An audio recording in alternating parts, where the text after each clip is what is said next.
Hello everyone, कैसे हैं आप? I hope you all are good. So guys, welcome back to my channel Teeka English classes. Guys, आज हम करने वाले हैं टेंथ से रिलेटेड सेकंड पार्ट। जैसा कि इससे रिलेटेड जो फर्स्ट पार्ट है वो वीडियो मैं बना चुकी हूँ। इस पार्ट को देखने से पहले आपको पहले वाला जो पार्ट है उसको देखना होगा, तभी आपको ये वाला पार्ट समझ में आने वाला है। जो प्रेजेंट इंडेफिनेट टेंस के जो रूल हैं, कौन कौन से रूल हैं, वो हम पहले वाले पार्ट में कर चुके हैं। आज हम करने वाले हैं प्रेजेंट इंडेफिनेट टेंस से रिलेटेड जो स्ट्रक्चर है कि सिंपल सेंटेंस का, नेगेटिव सेंटेंस का, इंटरोगेटिव नेगेटिव सेंटेंस का स्ट्रक्चर हम कैसे बनाए, कैसे सेंटेंस को बनाना सीखे। ठीक है, तो यहाँ पर जो आज हम करने वाले हैं वो प्रेजेंट इंडेफिनेट से रिलेटेड स्ट्रक्चर है। प्रेजेंट इंडेफिनेट टेंस जो है स्ट्रक्चर क्या है। जिन्होंने मेरे वीडियो को लाइक नहीं किया है फटाफट लाइक कर दीजिए, चैनल को सब्सक्राइब कर दीजिए और बेल आइकन को प्रेस करना बिल्कुल ना भूले ताकि सही समय पर आप तक नोटिफिकेशन पहुंचता रहे। प्रेजेंट इंडेफिनेट टेंस की जो 4 भाग है, जैसा कि हमने बताया था कि जो टेंस है उसके 3 भाग हो गए। इन तीनों के क्या हैं? 4 भाग है। प्रेजेंट इंडेफिनेट टेंस के 4 भाग है। कौन से? जिसको बोलते हैं हम सिंपल सेंटेंस। ठीक है, या फिर हम इसको अफर्मेटिव सेंटेंस भी कह सकते हैं। तो सिंपल सेंटेंस को बनाने का क्या तरीका है, ऐसा कौन सा स्ट्रक्चर है, कौन सा ढांचा है जिससे हम इसको बना सकते हैं। तो सबसे पहले सिंपल सेंटेंस में हमारा प्रेजेंट इंडेफिनेट में रहने वाला स्ट्रक्चर है वो क्या है? सबसे पहले हम करेंगे सब्जेक्ट का यूज। उसके बाद हमें क्या करना है? सब्जेक्ट के बाद लेना है हमें वर्ब की फर्स्ट फॉर्म और उसके बाद करना है ऑब्जेक्ट का यूज। ठीक है, इसके अलावा एक फॉर्म और बनती है हमारी, वो क्या है भैया? सब्जेक्ट है, उसके बाद वर्ब की फर्स्ट फॉर्म है और वर्ब की फर्स्ट फॉर्म के साथ क्या है? एस और ईएस है। एस है और ईएस, एस और ईएस में से एक लगाना है। उसके बाद हमारा क्या है? ऑब्जेक्ट। अब ये दोनों अगर आपको डाउट हो रहा है तो मैं अभी क्लियर कर देती हूँ कि यहाँ पर या तो सब्जेक्ट के तुरंत बाद फर्स्ट फॉर्म का यूज करेंगे या फर्स्ट फॉर्म के साथ एस और ईएस में से कोई एक यूज करेंगे, चाहे एस कर दीजिए चाहे ईएस। वो अकॉर्डिंग टू रूल आपकी इसमें जो फर्स्ट वीडियो है उसमें सारी बातें मैं बता चुकी हूँ। जैसे कि हम कहते हैं राम स्कूल जाता है। ठीक है, तो राम में क्या हो गया? राम हमारा क्या है? सब्जेक्ट। राम स्कूल जाता है, राम गोज टू स्कूल। अब यहाँ पर जो राम है वो हमारा क्या है? थर्ड पर्सन है। ये हमारी क्या है? वर्ब की फर्स्ट फॉर्म है और ये हमारा क्या है? ऑब्जेक्ट है। क्लियर? ये वर्ब की फर्स्ट फॉर्म है, ये हमारा सब्जेक्ट है और ये हमारा क्या है? ऑब्जेक्ट है। एक चीज मैं आपको बता देना चाहती हूँ कि हिंदी में सेंटेंस जब आप बनाते हो, वाक्य बनाते हो, तो हिंदी में अलग होते हैं और इंग्लिश में अलग होते हैं। हिंदी के हिसाब से आप मत चलिएगा, एक बार थोड़ा इनसे हटके समझ लीजिएगा। जैसे मैंने कहा राम स्कूल जाता है। ठीक है, हिंदी कहती है सबसे पहले हम कर्ता यूज करेंगे, उसके बाद हम ऑब्जेक्ट यूज करेंगे, उसके बाद हम क्या करेंगे? वर्ब की फॉर्म यूज करेंगे। लेकिन भैया इंग्लिश में ऐसा बिल्कुल भी नहीं है। इंग्लिश में हम क्या करने वाले हैं? सबसे पहले हम लिखेंगे सब्जेक्ट को, उसके बाद हम लिखेंगे क्या? लिखेंगे वर्ब को और उसके बाद हम तीसरे नंबर पे क्या लिखेंगे? ऑब्जेक्ट को। इंग्लिश कहती है कि मैं हिंदी की तरह बिल्कुल नहीं हूँ, मैं इससे थोड़ा डिफरेंट हूँ। इसलिए बच्चे क्या करते हैं कि हिंदी में जो सेंटेंस बनाने में गलती होती है उसका यही मेन कारण होता है कि वो हिंदी के हिसाब से सेंटेंस को इंग्लिश में कन्वर्ट कर देते हैं। जैसे बच्चे ने लिखा राम, अगर हम इसके हिसाब से करते तो राम स्कूल गोज टू हो जाएगा, लेकिन ये तो बिल्कुल गलत है। तो क्या हो जाएगा? Ram goes to school. ठीक है, तो Ram goes to school. Ram हमारा थर्ड पर्सन है। थर्ड पर्सन के साथ जैसे मैंने आपको बताया था सिंपल सेंटेंस में क्या है? हमें एस और एस में से कोई एक लगाना है। यदि हमारा सब्जेक्ट थर्ड पर्सन नहीं है, जैसे हम कहेंगे यू गो टू स्कूल, तो भैया यहाँ पर यू हमारा क्या है? Second person. यहाँ पर आई करोगे, यू भी कर सकते हो, दे भी कर सकते हो या बहुवचन भी कर सकते हो। ठीक है, तो यू हमारा क्या हो गया? सेकंड पर्सन है। सेकंड पर्सन कह रहा है कि जो साधारण वाक्य हो, प्रेजेंट इंडेफिनेट टेंस हो, तो वहां पर अगर क्या हो? हमारा सब्जेक्ट सेकंड पर्सन हो तो हम वर्ब के साथ कोई एस और एस नहीं लगाएंगे, सिर्फ वर्ब की फर्स्ट फॉर्म का प्रयोग करेंगे। समझ में आया? अब आता है हमारा स्ट्रक्चर, जो इसका क्या है? नेगेटिव का। नेगेटिव सेंटेंस के स्ट्रक्चर को हम कैसे आइडेंटिफाई करेंगे, कैसे पहचानेंगे। अब नेगेटिव को पहचानने के लिए हमें क्या करना है, सबसे पहले सब्जेक्ट का प्रयोग करना है, उसके बाद हमें हेल्पिंग वर्ब, उसके बाद नॉट और उसके बाद वर्ब की फर्स्ट फॉर्म, उसके बाद ऑब्जेक्ट। जैसा कि मैं पहली वीडियो में आपको सारे रूल बता चुकी हूँ जो प्रेजेंट इंडेफिनिट टेंस से रिलेटेड है। देखो भैया, यहाँ पर हमारे जो ये हेल्पिंग वर्ब है वो क्या थी, डू और डज है, जैसे कि पहली वीडियो में बताया था मैंने। इसमें हम सिर्फ स्ट्रक्चर करने वाले हैं। तो इसकी हेल्पिंग वर्ब हमारी डू और डज है, कैसे हो जाएगी, सब्जेक्ट प्लस हमारी क्या है ये डू और does plus not plus verb की फर्स्ट फॉर्म प्लस ऑब्जेक्ट। जैसे राम स्कूल नहीं जाता है, Ram does not go to school. अब हमने कहा भाई डज क्यों लगाया, डू क्यों नहीं लगाया, क्योंकि इसके जो रूल है वो पहली वीडियो में सारे एक्सप्लेन हो चुके हैं। इसको देखने से पहले, समझने से पहले पहले वाली वीडियो को देखना जरूरी है, ठीक है। अब हमारा राम क्या है, थर्ड पर्सन। थर्ड पर्सन कहता है कि भैया अगर हम नेगेटिव इंटरोगेटिव यूज कर रहे हैं और कौन सा प्रेजेंट इंडेफिनिट टेंस का सेंटेंस है और हमारा सब्जेक्ट थर्ड पर्सन है, तो उसके साथ हम क्या लगाएंगे, डज का प्रयोग करेंगे, बाकी सबके साथ क्या करेंगे, डू का। और फर्स्ट पर्सन में जैसे हमारे आई और वी आते हैं, सेकंड पर्सन में यू आता है, थर्ड पर्सन में ही, सी, इट और एनी सिंगुलर नेम आता है, और प्लूरल के अंदर जो बहुवचन में जैसे बोथ दो नाम है या फिर दे है समथिंग, ठीक है। तो यहाँ पर हमारा क्या हो गया, Ram does not go to school, ठीक है। अब उसके बाद आता है, अगर हम करते हैं इंटेरोगेटिव, इंटेरोगेटिव सेंटेंस का जो है स्ट्रक्चर कैसे रहने वाला है, इंटेरोगेटिव में स्ट्रक्चर कैसे रहेगा भाई। इंटेरोगेटिव के अंदर जो स्ट्रक्चर है, सबसे पहले हम हेल्पिंग वर्ब को आगे लिखेंगे, उसके बाद हम लिखेंगे सब्जेक्ट, उसके बाद हम वर्ब की फर्स्ट फॉर्म, उसके बाद लिखेंगे ऑब्जेक्ट। किस कौन से टेंस की बात हो रही है, ये बात हो रही है प्रेजेंट इंडेफिनिट टेंस की, ठीक है। लास्ट में क्वेश्चन मार्क लगाना बिल्कुल भी ना भूले, क्योंकि हमारा जो सेंटेंस कैसा रहने वाला है, इंटेरोगेटिव रहने वाला है। अब हमारी हेल्पिंग वर्ब जैसा कि हमें याद है भैया, डू और क्या है, डज है, उसके बाद हमारा सब्जेक्ट है, उसके बाद वो की फर्स्ट फॉर्म है, उसके बाद क्या है, ऑब्जेक्ट, लास्ट में क्वेश्चन मार्क है।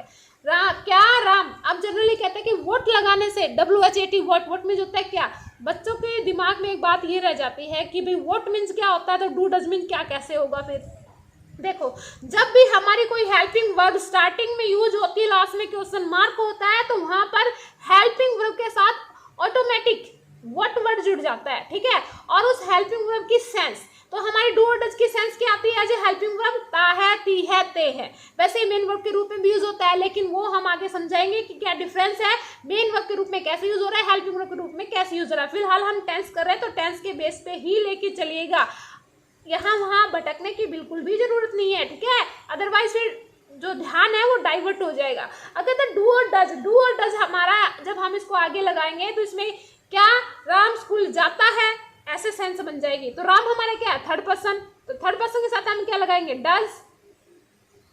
डज राम। और ध्यान रहे, कोई भी नाम है तो उसका पहला अक्षर कैपिटल ही रहेगा, चाहे वो कहीं भी यूज हो। Does Ram go to school, got it, समझ में आया। अब हम करते हैं भैया, इंटेरोगेटिव हमारा हो गया, उसके बाद है इंटेरोगेटिव नेगेटिव। इंटेरोगेटिव नेगेटिव में क्या आएगा, सबसे पहले हम लेंगे हेल्पिंग वर्ब, उसके बाद लेंगे हम क्या लेंगे भाई, सब्जेक्ट, उसके बाद हम क्या लेंगे, नॉट, उसके बाद वर्ब की फर्स्ट फॉर्म, उसके बाद ऑब्जेक्ट, लास्ट में क्वेश्चन मार्क। तो फटाफट बताइए आप क्या करूं मैं, तो यहां पर हम कर देंगे does Ram not go to school. देखो यहाँ पर हमने क्या लगाया था, यहाँ पर हमने नोट नहीं लगाया था, बस इतना ध्यान रखना है, यहाँ पर हमें क्या लगा दिया, नोट लगा दिया है, ठीक है। अब यहाँ पर ये हमारी होगी हेल्पिंग वर्ब, ये हो गया हमारा सब्जेक्ट, ये हो गया हमारा नोट, ये हो गया हमारी वर्ब की फर्स्ट फॉर्म, और ये हो गया हमारा ऑब्जेक्ट। समझ में आ रहा है कि नहीं आ रहा है, हाँ जी, क्यों नहीं आएगा, बिल्कुल समझ में आ रहा है। अब देखो यहाँ पर प्रेजेंट इंडेफिनिट टेंस का ये जो स्ट्रक्चर था, इसके 4 भाग हैं। पहला जैसे कि आप देख सकते हो सिंपल सेंटेंस है, उसके बाद हमारा कौन सा है, नेगेटिव है, और उसके बाद कौन सा है भैया, इंटेरोगेटिव है। इंटेरोगेटिव में ध्यान रखना है किसका, कि हेल्पिंग वर्ब को आपको स्टार्टिंग में रखना है, लास्ट में क्वेश्चन मार्क को लगाना बिल्कुल भी नहीं भूलना है। और इंटेरोगेटिव नेगेटिव में भी क्या है, नोट वर्ड यूज हो जाएगा और बाकी स्ट्रक्चर सेम रहेगा, लास्ट में क्वेश्चन मार्क आ जाएगा। ठीक है, अब हम कर लेते हैं इससे रिलेटेड कुछ सिंपल सेंटेंसेज है इनका यूज करके। इसके अलावा WS फैमिली में हम इसका यूज कैसे करेंगे भाई, WS फैमिली का अगर हम यूज करना चाहें, जैसे स्पीकिंग में बोलने के लिए हम WS फैमिली का यूज करते हैं, तो यहाँ पर WS फैमिली का यूज करेंगे तो कैसे सेंटेंस बनाने होंगे हमें, जैसे हम करते हैं WS फैमिली। अब WS फैमिली कौन कौन से है भाई, WS फैमिली में कौन कौन से आते हैं वो आपको ध्यान रहना चाहिए।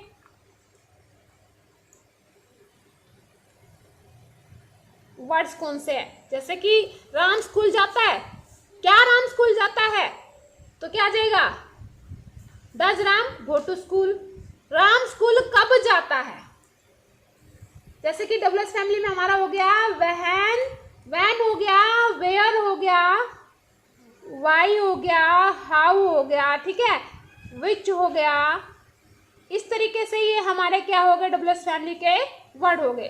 तो सबसे पहले हम WH वर्ड को रखेंगे, ठीक है, उसके बाद हम क्या करेंगे भैया, हेल्पिंग वर्ब को रखेंगे, उसके बाद हम सब्जेक्ट को रखेंगे, उसके बाद हम की फर्स्ट फॉर्म को रखेंगे, उसके बाद ऑब्जेक्ट, लास्ट में क्वेश्चन मार्क। जैसे आपको स्पीकिंग करनी है, राम पढ़ता है, राम कब पढ़ता है, राम कहाँ खेलता है, वह कहाँ खेलता है, तुम स्कूल क्यों जाते हो, यानी कि लास्ट में ता है, ती है, ते एक की जो है सेंस आनी है। इसके अलावा जैसे हम यहाँ लिख सकते हैं, when do you read, why do you read,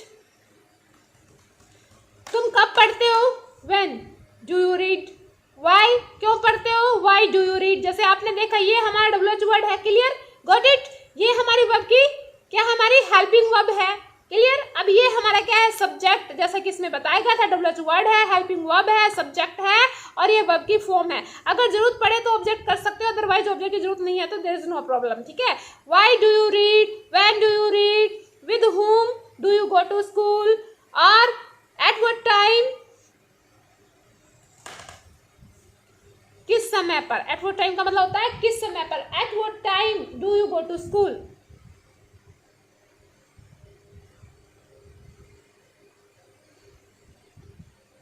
जब WS फैमिली का हम यूज कर रहे हैं तो इस तरीके से क्या करना है, आपको लास्ट में क्वेश्चन मार्क लगाना बिल्कुल भी नहीं भूलना है। Which book do you read,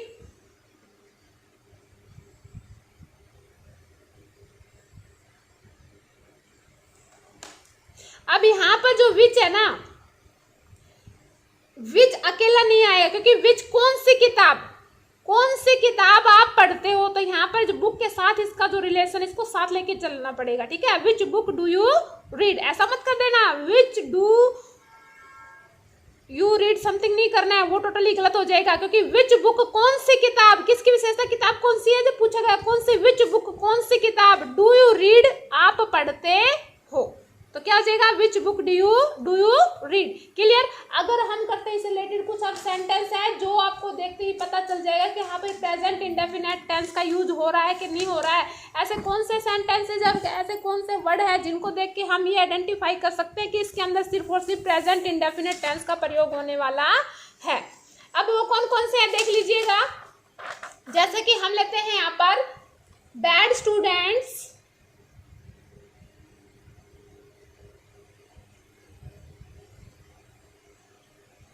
bad students never work hard।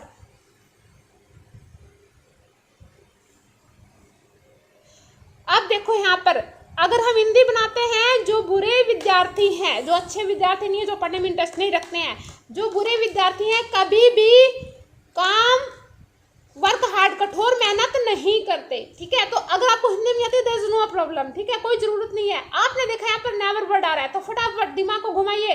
अब बैड स्टूडेंट्स क्या, हमारा नेवर वर्ड को देखा, जो फ्रेज वर्ड है उसको देखा, उसके बाद हमने देखा भाई साधारण वाक्य, ठीक है, और उसके बाद हमने तुरंत गए हम सब्जेक्ट पर, बैड स्टूडेंट्स। यहाँ पर सिंगुलर तो है नहीं, तो क्या है, स्टूडेंट्स प्लूरल है, और जो हमारा सब्जेक्ट प्लूरल हो तो हम वहाँ पर क्या करेंगे, साधारण वाक्य हो और सेंस ता है, ती है, ते है, आ रही है। कहते हैं जो बुरे विद्यार्थी होते हैं वो कठोर मेहनत नहीं करते, वो वर्क हार्ड वर्क नहीं करते। तो ता है ती की सेंस आ रही है। पहचान भी हमने पहचान ली है क्या है, तो हम यहाँ पर क्या करने वाले हैं, वर्ब की फर्स्ट फॉर्म का यूज करने वाले हैं। एस और यस क्यों नहीं लगाएंगे, क्योंकि यहाँ पर हमारा जो सब्जेक्ट है वो क्या है, प्लूरल है। अगर हम करते हैं दूसरी बात देख लीजिएगा, माई ब्रदर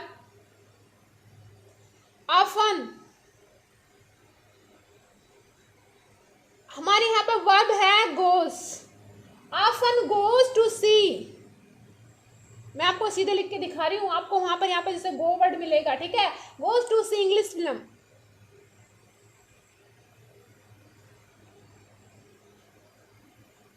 कहते कि मेरा जो भाई, आपको हिंदी बनाने की जरूरत नहीं है। ये देखिए आपने वर्ड देखा, फ्रेज वर्ड कौन सी है, ओफन। भाई हमने देखा कि हमने ओफन वर्ड कहीं पढ़ा हुआ है, शायद प्रेजेंट इंडेफिनेट में। ओफन को देखो तुरंत, फिर जाओ सीधे सब्जेक्ट के ऊपर। सब्जेक्ट हमारा क्या है, माई ब्रदर। माई ब्रदर कितने हैं, एक भाई है, और एक भाई है तो इसका मतलब क्या है, साधारण वाक्य, प्रेजेंट इंडेफिनेट टेंस है। पहचानता है, ती है, ते है। मेरा जो भाई है कहाँ जाता है, इंग्लिश की जो है मूवी देखने जाता है प्राय आमतौर पर, ठीक है। तो ओफन को वर्ड देखा हमने, यहाँ पर लगा दिया एस और यस में से कोई एक। ये अगर प्लूरल होता तो सिर्फ की फर्स्ट फॉर्म आ जाती, ठीक है। मैं आपको वो सेंटेंस करो जो जनरली आपके एग्जाम में पूछे जाते हैं। अब हम लेते हैं नेक्स्ट, ही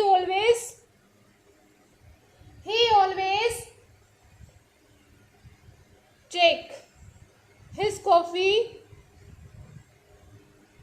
विदाउट शुगर। अब हमने देखा ऑलवेज वर्ड है, ऑलवेज को देखते ही घंटी बजी फटाफट। भाई ऑलवेज है तो इसका मतलब क्या है, ये प्रेजेंट इंडेफिनिट टेंस का बंदा है। और भैया उसके तुरंत बाद गए हम किस पे, सब्जेक्ट पे। सब्जेक्ट हमारा क्या है, थर्ड पर्सन। फिर देखे थर्ड पर्सन के साथ क्या यहाँ पर एस और यस है, जी बिल्कुल आएगा। तो यहाँ पर टेक के साथ हमें क्या लगा देना है, एस, क्योंकि ई एस हम इसलिए नहीं लगाएंगे कि ऑलरेडी यहाँ पर ई है। क्लियर। तो हम क्या कर देंगे, he always takes his coffee without sugar. जैसे फिल इन द ब्लैंक्स भरने आते हैं जिसके अंदर को करेक्ट फॉर्म, वर्ब की फॉर्म भरनी होती है, वही ये सब, ठीक है। मैं आपको सीधे समझा देती हूँ।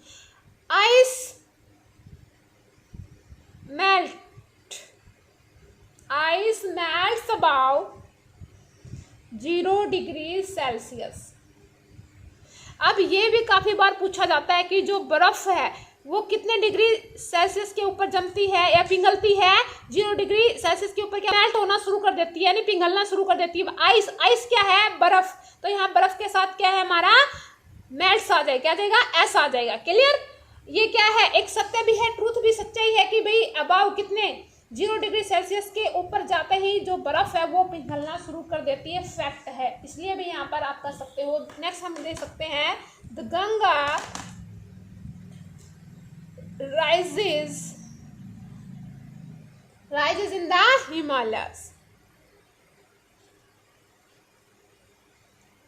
फ्रॉम वर्ड नहीं आएगा भाई, ठीक है। राइजेज मानी होता है उठना, यानी कि उसमें से निकलना। अब यहाँ पर दा गंगा हमने देखा कि दा गंगा है, ये सांसारिक सच्चाई है जिसको बोलते हैं यूनिवर्सल ट्रूथ। क्या बोलते हैं, यूनिवर्सल ट्रूथ। अगर आपको ये जैसे जनरली है, ओकेजनली है, फ्रीक्वेंटली है, और भैया ऑफन है, एवरीडे है, एवरी मंथ है, एवरी ईयर है, डेली है, अगर आपको ये वर्ड या सेल्डम है, नेवर है वर्ड कहीं नजर ना आए तो फिर उसकी हिंदी बनाने की जरूरत पड़ेगी, जिसके अंदर कोई यूनिवर्सल ट्रूथ हो सकती है, कोई हैबिट हो सकती है, कोई रूटीन वर्क हो सकता है या आदत हो सकती है। तो इस तरीके से आपको समझना होगा, ठीक है। लेकिन मैं जो आपको करवा रही, इससे बाहर शायद कुछ भी नहीं आने वाला है। अब उसके बाद कहता है द गंगा राइजेज, तो ये क्या है, यूनिवर्सल ट्रूथ है, सबको पता है, फैक्ट है बिल्कुल। तो इसके अंदर क्या आ जाएगा हमारा, द गंगा क्या है, थर्ड पर्सन है, तो यहाँ पर क्या आ जाएगा, सॉरी इसमें से एक आ जाएगा। अब हम करते हैं नेक्स्ट, आवर स्कूल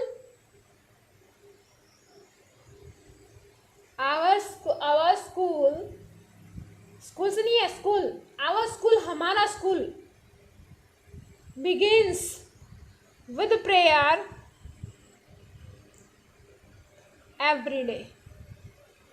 अब आपने यहाँ वर्ड देखा एवरीडे, जो किसका सिंबल है, प्रेजेंट इंडेफिनिट टेंस का, कहीं नोट नहीं है, इसका मतलब साधारण वाक्य है। तो इसका आवर स्कूल हमारा स्कूल, हमारे स्कूल नहीं होता है, हमारा स्कूल यानी एक ही स्कूल है। छात्र कई हो सकते हैं लेकिन स्कूल तो एक ही है, इसलिए यहाँ पर क्या आ जाएगा, साधारण वाक्य है, थर्ड पर्सन का यूज हो रहा है। हमारा स्कूल एक स्कूल है, तो इसलिए यहाँ पर क्या आ जाएगा, सॉरी इसमें से कोई एक आ जाए तो क्या हो जाएगा, बिगिंस। क्लियर आया आपके समझ में, हाँ जी। उसके बाद देखो यहाँ पर, we go out for a walk daily। मैंने जैसे कहा कि जैसे डेली हो, एवरीडे हो, एवरी मंथ हो, समथिंग जो फ्रेजेज वर्ड हैं वो सारे मैं आपको पहले वीडियो में बता चुकी हूँ। अब हमने देखा यहाँ पर क्या है भाई, डेली वर्ड है। फटाक से गए हम किस पे, सब्जेक्ट की तरफ है। वर्ड को देखने के बाद सब्जेक्ट की तरफ जाना। सब्जेक्ट अगर थर्ड पर्सन है तो उसके हिसाब से लिखना है, सॉरी यस करना, नहीं है तो फर्स्ट फॉर्म कर देना। अब ये जो सब्जेक्ट हमारा क्या है, फर्स्ट पर्सन है, फर्स्ट पर्सन है तो हम क्या करेंगे, यस लगा नहीं सकते, तो भैया हम यहाँ पर क्या कर देंगे, सिर्फ वर्ब की first form as it is रखेंगे। क्लियर। अब उसके बाद आता है जैसे देखिएगा आप, ही रिजेंबल्स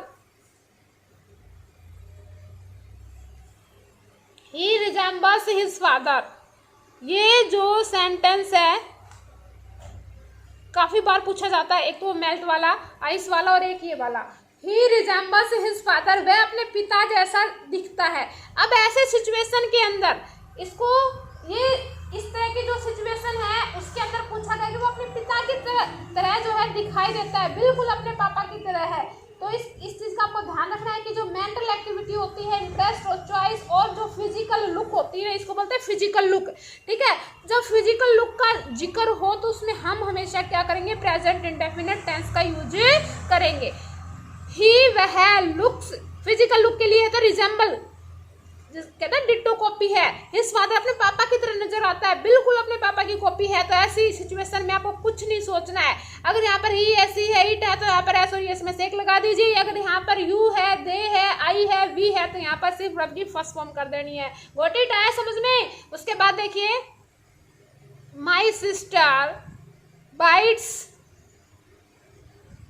नेल्स, मेरी जो बहन है नाखून काटती रहती है। तो इसकी क्या है, ये आदत है। My sister third person singular है, और साथ में क्या है यहाँ पर कोई भी, देखिए हम कह सकते हैं everyday, every month, daily, seldom, never, तो कुछ भी नहीं है। तो आपको क्या करना है यहाँ पर, फिर आपको कौन से रूल पे जाना है भाई, कहीं सांसारिक सच्चाई तो नहीं है, कोई हैबिट, कोई आदत तो नहीं है। जैसे I get up early in the morning, he gets up early in the morning, जैसे कोई आदत हो गई है, कोई हैबिट है, डेली रूटीन है, तो उसके अंदर भी क्या होता है, प्रेजेंट इंडेफिनिट टेंस का यूज होता है। नेक्स्ट और देख लीजिएगा, तो यहाँ पर क्या कर दोगे, एक हैबिट है कि मेरी जो सिस्टर है उसको क्या हैबिट है, नेल को कट करने की, नाखून चबाती रहती है। ठीक है, अब उसके बाद हम लेते हैं next, he often goes to school.